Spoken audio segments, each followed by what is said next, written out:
మన big boss reviewer Adireddy అన్న ఒక బిగ్ బాస్ సీజన్ యూట్యూబ్ నుంచి వచ్చే ఇన్కమ్ చూసి షాక్ అయ్యా. షాక్ అయ్యా. అది విన్నాక తెలిసాక ఆఫ్ ఉన్న మైండ్ అంతా. అదేంటో ఎక్స్ప్లెయిన్ చేస్తా. వీడియో ఇన్ఫర్మేటివ్ అనిపిస్తే లైక్ చేయండి, షేర్ చేయండి, సబ్స్క్రైబ్ చేసుకోండి. ఇంకా వీడియోలోకి వెళ్ళిపోదాం. బిగ్ బాస్ సీజను 15 వీక్స్ ఉంటుంది. సో 100 డేస్ వేసుకో, అప్రాక్సిమేట్లీ 100 డేస్ వేసుకో యావరేజ్గా. ఇప్పుడు 100 డేస్ అంటే 3 మంత్స్, 3 మంత్స్ వేసుకో. బిగ్ బాస్ రివ్యూవర్ ఆదిరెడ్డి అన్న యూట్యూబ్ ఇన్కమ్, ఆయనకి ప్రజెంట్ 9,40,000 ప్లస్ సబ్స్క్రైబర్స్ ఉన్నారు. ఇన్స్టాగ్రామ్లో ఆల్మోస్ట్ 600K ఫాలోవర్స్ ఉన్నారు. యూట్యూబ్ నుంచి వచ్చే ఇన్కమ్ 39 to 45 lakhs అని చాలా మీడియా రిపోర్ట్స్ వాళ్ళే చెప్పున్నారు. నేను వెళ్ళి చూసుకోండి మీరు కూడా ఒకసారి, గూగుల్ కానీ, చాట్‌జిపిటి కానీ ఆర్ ఎనీ అదర్ సోర్సెస్ నుంచి చూసుకోండి. ఆయన YouTube income 39 to 45 lakhs per month. For example నేను జస్ట్ ఆయన ఈ 90 డేస్కి పోస్ట్ చేసే వీడియోలు క్యాలిక్యులేట్ చేశాను త్రూ చాట్‌జిపిటి కొట్టిన చెప్పాలంటే ఇన్ఫర్మేషను. సో ఈ ఇన్ఫర్మేషన్లో నాకు తెలిసింది ఏంటంటే, ఇప్పుడు ఫర్ ఎగ్జాంపుల్ 1 మంత్కి ఆయనకు వచ్చే ఇన్కమ్ 39 to 45 lakhs వేసుకో. ఓకే, 3 మంత్స్ ఎంత మరి? 1 crore దాటిపోయింది. అంటే ఒక్క సీజన్కి బిగ్ బాస్ రివ్యూవర్ ఆదిరెడ్డి అన్నకి వచ్చే income almost more than 1 crore ఒక సీజన్కి. అంటే జస్ట్ 3 మంత్స్కి. దాని వెనక ఆయన కష్టం చాలా ఉంటుంది. ఎందుకంటే ఆ లైవ్ రికార్డింగ్ పెట్టుకొని చూసి, లైవ్ ఇన్ఫర్మేషన్ గ్యాదర్ చేసుకొని, వాటిని జస్ట్ ఒక నోట్ చేసుకొని, ఆ నోట్ నుంచి మళ్ళీ దాన్ని ఒక వీడియో కన్వర్ట్ చేసి, నేను ఆ వీడియోలు చూసిన 40 minutes ఉంది, 50 minutes ఉన్నాయి, 35 minutes ఉన్నాయి. అంటే బిగ్ బాస్ ఎపిసోడ్ కంటే ఈ అన్న రివ్యూలు ఇచ్చే వీడియో లెంత్ ఎక్కువ ఉంది. 45 minutes original Bigg Boss episode run time ఉంటే, ఈయన ఒక్క రివ్యూ ఎపిసోడు కొన్ని అయితే 1 hour పైన ఉన్నాయిరా. కొన్ని అయితే నాకు అర్థం కాల, జనాలు ఎట్లా చూస్తున్నారా ఈ రివ్యూలని. బట్ ఆయన కష్టం చాలా ఉంటుంది దీని కింద. ఆయన ఊరికే వన్ డేలో 1 నైట్లో అంతమంది సబ్స్క్రైబర్స్ని తెచ్చుకొని అంత యూట్యూబ్ ఇన్కమ్ పెంచుకొని చేయాలంటే కష్టం నాకు తెలుసు. ఎందుకంటే నేను బీటెక్ టైంలో ఉన్నప్పుడే ఆదిరెడ్డి అన్న ఈ రివ్యూలు చేస్తున్నాడు Dream11వి. మీకు తెలుసో తెలియదు, Dream11 రివ్యూస్ చేస్తున్నాడు ఆదిరెడ్డి అన్న. నేను 2017, 2016 టైంలో, నేను కాలేజీలో ఉన్న టైంలో. ఓకే, చాలా కష్టపడ్డాడు, ఇంతవరకు వచ్చాడు.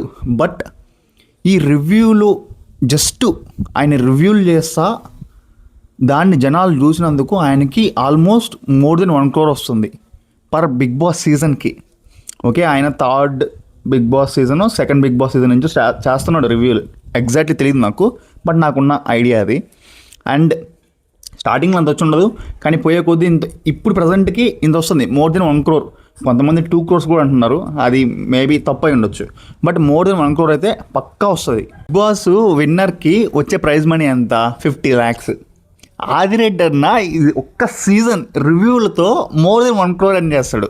ఓకే, బిగ్ బాస్లో ఆ 100 days హౌస్లో గొడవలు పడి, గేమ్ ఆడి, ఎమోషన్స్, ఫైట్స్, నానా సంకల్ నాకు ఇచ్చేసిన వాళ్ళకి 50 lakhs ప్రైజ్ మనీ ఉంటే, ఆదిరెడ్డి అన్న రివ్యూలతో మోర్ దెన్ 1 crore అని చేస్తున్నాడు పర్ సీజన్కి. ఇప్పుడు ఆదిరెడ్డి అన్నకు కూడా అదేమీ ఈజీగా రావట్లా. ఎందుకంటే ఆయన తన టైంని ఇన్వెస్ట్ చేస్తున్నాడు, అదే పనిగా దాని మీద ఫోకస్డ్గా చేస్తున్నాడు, అదే ఒక జాబ్ లెక్క. సో ఆయన యూట్యూబర్కి చాలా కష్టపడిని చెప్పట్లా. బట్ ఇలా కూడా మనీ అని చేయొచ్చు. యూట్యూబ్ రివ్యూస్ ఇస్తా ఒక సీజన్కి మోర్ దెన్ 1 crore ఏం చేస్తున్నారంటే చిన్న విషయం కాదు. ఇది చిన్నది కాదు భయ్యా, మామూలు విషయం కాదు భయ్య, ఇదే వేరే లెవెల్. అసలు దీనికి అప్రిషియేట్ చేయాలి ఆదిరెడ్డి అన్నని. సీజన్ బిగ్ బాస్ రివ్యూస్తో మోర్ దెన్ 1 crore అని చేస్తున్న ఆదిరెడ్డి అన్న ఎందుకు సీజన్ ఎండుకు వచ్చే టైంకి లాస్ట్ 2-3 weeksకో 4 weeksకో అప్పుడు ఎందుకు అమ్ముడు పోతున్నాడో నాకు అర్థం కాల నిజంగా. ఇప్పుడు నాకు అదే అర్థం కాల మైండ్లో. ఇప్పుడు మోర్ దెన్ 1 crore అని చేస్తున్న ఆదిరెడ్డి అన్న లాస్ట్లో ఎందుకు కంటెస్టెంట్స్ పిఆర్లకి అమ్ముడుపోతున్నాడు? ఇది నాకు క్వశ్చన్ మార్క్ అయిపోయింది. అంత మనీ అని చేస్తున్నప్పుడు ఎందుకన్నా మళ్ళీ ఆ పర్టికులర్ కంటెస్టెంట్ పిఆర్ దగ్గర అమ్ముడు పోయి, వాళ్ళకి తగ్గట్టు సపోర్ట్లు చేసి, వాళ్ళని పైకి లేపి విన్నర్ అని పోర్ట్రే చేసి, ఎందుకు నీ క్రెడిబిలిటీ పోగొట్టుకుంటున్నావో నాకు అర్థం కావట్లా.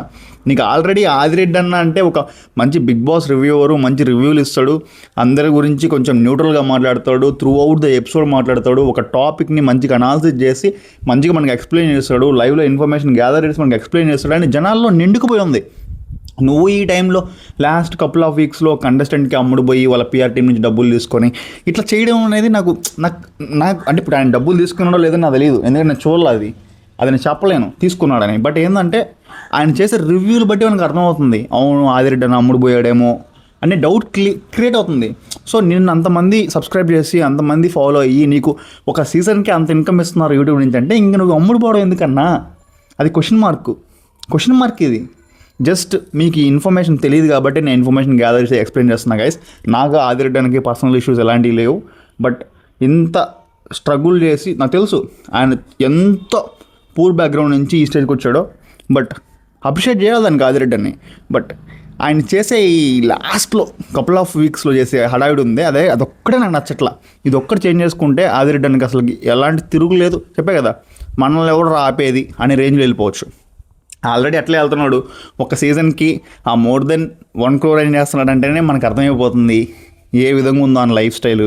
బట్ ఎందుకన్నా వేస్ట్గా ఆదిరెడ్డి అన్న లాస్ట్ కపుల్ ఆఫ్ వీక్స్ ఒక కంటెస్టెంట్ లేపి వాళ్ళ పిఆర్ టీం నుంచి డబ్బులు తీసుకుని ఇలా చేయడం కరెక్ట్ కాదు కదా, అదొక్కటే నా బాధ. బట్ నాకు అర్థం కాదు ఏంటంటే ఇప్పుడు బిగ్ బాస్ ఎపిసోడే 45 minutes ఉందిరా. Bigg Boss normal episode run time 45 minutes, కానీ ఆదిరెడ్డి అన్న రివ్యూస్ ఒక్కొక్క వీడియో అయితే మోర్ దెన్ 1 hour ఉంది.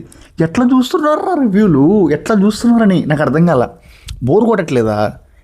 లైవ్ ఇన్ఫర్మేషన్ కావాలని రివ్యూలు జనాలు మాత్రం మామూలు చూడట్లేదు రివ్యూలు. కానీ ఆదిరెడ్డి అన్న చెప్పే విధానం కూడా ఆ విధంగానే ఉంటుంది. మరి అంతమంది చూస్తున్నారు, అంతమందిని లాక్కొస్తున్నాడు తన వీడియోలు లూట్సే కంటే ఎంత కొంత ఆయనలో విషయం ఉంటేనే వీడియోలు చూస్తున్నారు. ఇదైతే కన్ఫర్మ్, దానికి అప్రిషియేట్ చేయాలా. బట్ ఒక్క సీజన్కి మోర్ దెన్ 1 crore అంటే అన్బిలీవబుల్. ఇన్ఫర్మేషన్ అంతా గ్యాదర్ చేసి వీడియో తీస్తున్నప్పుడు నాకు ఇదే రగిలింది నా మైండ్లో. ఎందుకు ఆదిరెడ్డి అన్న తన సొంత క్రెడిబిలిటీని ఇన్ని రోజులు కాపాడుకొస్తున్న క్రెడిబిలిటీని పోగొట్టుకుంటున్నాడని. నాకు ఎందుకంటే పోయిన సీజన్ వరకు నాకు తెలియదు. నేను ఇంతకుముందు అప్పుడు కూడా టైంలో కొన్ని రివ్యూస్ చూసేవాడిని, అప్పుడు ఎండ్ ఫినాలే టైంలో చూసేవాడిని కొంచెం ఇన్ఫర్మేషన్ కోసం. అది నేను కంప్లీట్గా చూసి అసలు బిగ్ బాస్ ఎపిసోడ్ చూసేకే నాకు అంత టైం ఉండదు. ఫస్ట్ ఆఫ్ ఆల్ చెప్పాలంటే నేను 2x స్పీడ్లో పెడతా, నాకు ఇసుకొస్తుంది. ఈ బిగ్ బాస్ అనేది ఒక worst concept. First of all చెప్పాలంటే నువ్వు ఎందుకు వీడియోలు చేస్తున్నావు బ్రో అంటే నేను చేస్తున్నా, నా కంటెంట్ కోసం చేస్తున్నా. అదర్వైజ్ నేను బిగ్ బాస్ చూడాలని నాకు అసలుకి ఇంట్రెస్ట్ కూడా ఉండదు ఫస్ట్ ఆఫ్ ఆల్, అది మ్యాటర్. కానీ లాస్ట్ కపుల్ ఆఫ్ వీక్స్లో ఆదిరెడ్డి చేసింది అయితే కరెక్ట్ కాదని నాకు అనిపించింది. సో ఈ సీజన్లో నేను ఆయన రివ్యూస్ లాస్ట్ టైంలో గమనించినా కాబట్టి నాకు అర్థమైంది, ఓకే ఆదిరెడ్డి అన్న ఇక్కడ పార్షియాలిటీ చూపిస్తున్నాడు, లాస్ట్లో కొంచెం అమ్ముడు పోయి రివ్యూలు చేస్తున్నాడు అని నాకు అనిపించింది. ఇంతకుముందు సీజన్లో ఈ సీజన్లో చాలామంది ఎక్స్పోజ్ చేశారు కాబట్టి ఇవన్నీ బయటకు వస్తున్నాయి. కానీ ఇంతకుముందు సీజన్లో కూడా ఇట్లా జరిగింది యాక్చువల్లీ చెప్పాలంటే. అది మ్యాటరు. నాకు తెలిసి ఆదిరెడ్డి అన్న ఇంతవరకు ఈ క్రెడిబిలిటీ భయంకరంగా కాపాడుకొని వస్తున్నావు. అసలు నీ జర్నీకి అయితే హ్యాట్స్ ఆఫ్ చెప్పాలి ఫస్ట్ ఆఫ్ ఆల్ దీనికి అన్నిటికీ. బట్ ఇలా లాస్ట్ కపుల్ ఆఫ్ వీక్స్ అమ్ముడు పోయి ఇట్లా రివీల్ చేసి నీ క్రెడిబిలిటీ పోగొట్టుకోవద్దు, అదని నేను ఒక్కడే కోరుకుంటున్నా. That's all for the video guys. ఇది నా అనాలిసిస్. మీకు నచ్చితే లైక్ చేయండి, షేర్ చేయండి, సబ్స్క్రైబ్ చేయండి. నేను మీ మోహన్ ఎక్స్ట్రోస్ సైనింగ్ ఆఫ్. Thank you.